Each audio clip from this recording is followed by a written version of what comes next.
Dalam nama Bapa dan Putra dan Roh Kudus. Amin. Allah Bapa kami yang Maha Murah dan Maha Pengasih, kami bersyukur kepadamu atas hari yang cerah yang Kau hadiahkan bagi kami, agar kami hidupi dan kami isi dengan perbuatan-perbuatan baik. Kini kami datang kepadamu dengan rasa syukur dan sukacita. Semoga Engkau mendampingi kami, agar kami menjalankan hari ini dengan seluruh aktivitas dan karya kami, sembari berjuang agar sabdamu senantiasa hidup dan nyata dalam pencerahan kami, melalui sikap, tindakan, dan tutur kata kami.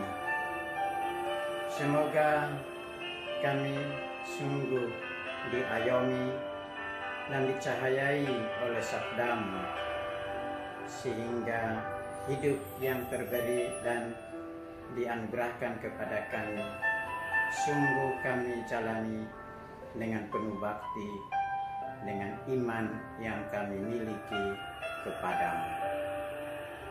Kami mempersembahkan mereka semua yang telah menderita sakit, teristimewa mereka yang terinfeksi virus corona. Semoga mereka mengalami kebahagiaan kekal bersamamu di surga. Dan bagi mereka yang masih dirawat, semoga Engkau memulihkan mereka berkat bantuan para medis, obat-obatan, juga perhatian dan dukungan dari keluarga. Allah yang Maha Kuasa dan Kekal, kami juga bersukacita bersama saudara-saudari kami yang berulang tahun pada hari ini. Rahmatilah mereka dengan sukacita dan kegembiraan hidup. Doa dan harapan kami ini kami sampaikan kepadamu ya Bapa, dengan pengantaran Kristus Tuhan kami. Amin. Bapak Ibu, saudara-saudari, pencinta sabda Allah yang dikasihi Tuhan, kembali saya menyapa kita untuk berefleksi dan bermenung bersama dalam sabda Allah. Bersama Sang Sabda kita memaknai dan menghayati harian hidup kita dalam usaha untuk mengolah kesalehan hidup kita, mengolah hidup rohani kita dalam peziarahan kita menuju kepada Bapa. Semoga sabda Allah yang kita renungkan menyegarkan dan membuat hati kita mengalami kelembapan, agar buah-buah dari sabda itu, yaitu iman, harapan, dan kasih, bertumbuh berkembang dalam kehidupan kita, dalam keluarga kita, dalam kebersamaan kita dengan sesama. Mari kita mendengarkan sabda Allah sebelum kita merenungkannya. Bacaan diambil dari Injil Matius bab 9 ayat 32 sampai dengan ayat 38. Sedang kedua orang buta itu keluar, dibawalah kepada Yesus seorang bisu yang kerasukan setan. Dan setelah setan itu diusir, dapatlah orang bisu itu berkata-kata. Maka heranlah orang banyak, katanya, yang demikian belum pernah dilihat orang di Israel. Tetapi orang Farisi berkata, dengan kuasa penghulu setan ia mengusir setan. Demikianlah Yesus berkeliling ke semua kota dan desa, yang mengajar dalam rumah-rumah ibadat dan memberitakan Injil kerajaan surga, serta melenyapkan segala penyakit dan kelemahan. Melihat orang banyak itu, tergeraklah hati Yesus oleh belas kasihan kepada mereka, karena mereka lelah dan terlantar seperti domba yang tidak bergembala. Maka katanya kepada murid-muridnya, "Tuaian memang banyak, tetapi pekerja sedikit. Karena itu mintalah kepada Tuhan yang mempunyai tuaian, supaya ia mengirimkan pekerja-pekerja untuk tuaian itu." Demikianlah Injil Tuhan. Terpujilah Kristus. Bapak Ibu saudara-saudari yang dicintai Allah, saya mengajak kita untuk berenung dan berefleksi bersama agar membuat iman kita semakin berarti dengan setia menghidupi ciri pelayanan Kristus. Kita berangkat dari meja sabda pertama, bacaan pertama hari ini dalam perayaan Ekaristi. Israel berdosa karena menyimpang dari janji setia dengan Yahweh. Salah satu penyimpangan Israel adalah para raja Israel saat itu tidak diangkat atas persetujuan Allah. Padahal syarat seorang menjadi raja Israel adalah bahwa ia seharusnya dipilih dan diangkat atas persetujuan Yahweh dan bukan diangkat berdasarkan persekongkolan para pemuka untuk kepentingan keluarganya atau kelompoknya. Kedua, bahwa sebagai seorang raja atau agar seseorang layak dipilih menjadi raja dan mendapat persetujuan Yahweh, ia harus memiliki integritas dan solidaritas yang tinggi bagi umat pilihan. Ternyata para raja dan pemuka bangsa Israel sesudah Salomo, setelah terbagi kerajaan itu menjadi dua bagian, sebagian dari para raja itu memerintah dengan lalim, tidak setia kepada Yahweh. Bahkan mereka menyimpang dengan menyembah berhala, dewa Baal masa itu. Akibat dari ketidaksetiaan ini, maka Allah menimpakan kebinasaan, penindasan, dan bahkan pembuangan, di mana mereka dibuang pertama ke Asyur dan kemudian ke Babylon. Pengajaran Allah yang berintikan kasih, kebenaran, kebaikan, dan keadilan sesungguhnya merupakan landasan kepemimpinan. Jika itu menjadi dasar pemerintahan dunia, ini pesan bagi kita, maka pasti tidak ada penindasan dan terutama orang tidak meninggalkan Allah.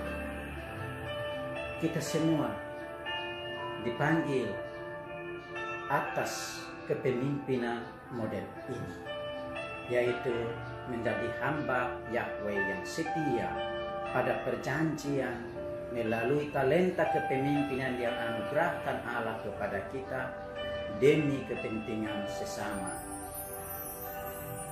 Kita semua adalah pemimpin, paling tidak bagi diri kita sendiri. Maka, apakah sikap, pikiran, dan perkataan kita mencerminkan gaya kepemimpinan Allah? Ini pertanyaan reflektif bagi kita yang bisa kita jawab masing-masing dari ribaan hidup kita, dari dalam pengalaman pribadi kita, sejauh mana kita memaknai gaya kepemimpinan Allah yang berciri kedamaian, kebaikan, kebenaran itu dalam hidup kita. Mari, satu yang pasti, kita berusaha agar kita yakin bahwa Allah tidak hanya menghantar kepada kemerdekaan, namun Ia terus-menerus juga membimbing kita menuju masa depan kita yang penuh harapan, yaitu kesempurnaan bersamanya. Terkait dengan itu, Injil hari ini menurunkan satu kisah menarik bagi kita, yaitu kisah Yesus menyembuhkan orang bisu dan mengusir setan. Kehadirannya memberi asah bagi yang sakit dan kerasukan. Yesus memulihkan relasi kita dengan Allah melalui mujizat dan tanda-tanda yang Ia lakukan. Mestinya Ia mau berusaha untuk memulihkan hubungan dan relasi kita dengan Allah.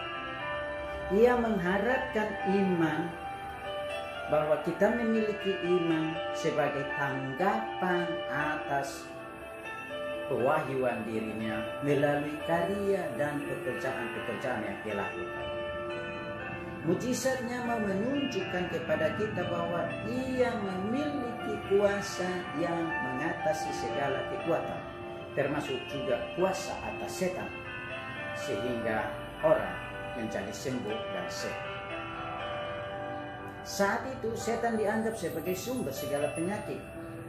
Maka Yesus menyembuhkan orang yang kerasukan setan itu sebagai serangan terhadap kuasa kegelapan, kuasa iblis itu. Meski demikian, Bapak Ibu Saudara-saudari, kalau kita mengikuti Injil yang baru saja kita dengar, Matius menampilkan tanggapan orang zamannya Yesus dengan dua tanggapan berbeda. Orang banyak merasa takjub, kata mereka, yang begini belum pernah terjadi atau dilihat di Israel. Tanggapan ini tentu menunjukkan pengakuan atas kuasa Allah yang menyebabkan orang sembuh dan sehat, bersukacita, bergembira dalam Allah. Tanggapan yang kedua dari orang-orang Farisi, mereka malah mencibir bahwa Yesus menyembuhkan dengan kuasa setan. Mereka sesungguhnya mereka tidak menyangkal kuasa Yesus itu, tetapi justru mereka menuduh bahwa kuasa itu berasal dari pemimpin setan. Lucu kan? Nah, lepas dari tanggapan-tanggapan ini, Bapak Ibu Saudara-saudari, apapun tanggapan orang, satu yang pasti, Yesus tetap berkarya. Ia prihatin dengan domba-domba yang lelah dan terlantar. Terdorong oleh belas kasihannya, Ia melayani sebagai seorang gembala baik. Semangat ini yang mesti kita miliki sebagai para pemimpin Kristiani dari kelompok dan tingkat manapun. Komunitas Basis Gereja ini, lingkungan, stasi, dan seterusnya, kita semua dipanggil untuk memiliki spirit yang dimiliki Kristus ini. Yesus mengundang kita untuk berpartisipasi dalam karyanya yang tertuju pada kesejahteraan dan kebaikan orang lain. Istilah kerennya bonum commune. Karena itu, mari kita juga berdoa agar semakin banyak pekerja di kebun anggur yang dipanggil Allah. Teristimewa anak-anak kita, saudara-saudari kita yang masih muda, semoga merasakan panggilan Tuhan untuk menjadi imam, agar karya pelayanan Injil dan pewartaan pendirian kerajaan Allah lestari dan berkelanjutan. Siapa mau ikut Yesus dalam karyanya? Kita renungkan, Allah menolong kita. Amin. Dalam nama Bapa dan Putra dan Roh Kudus.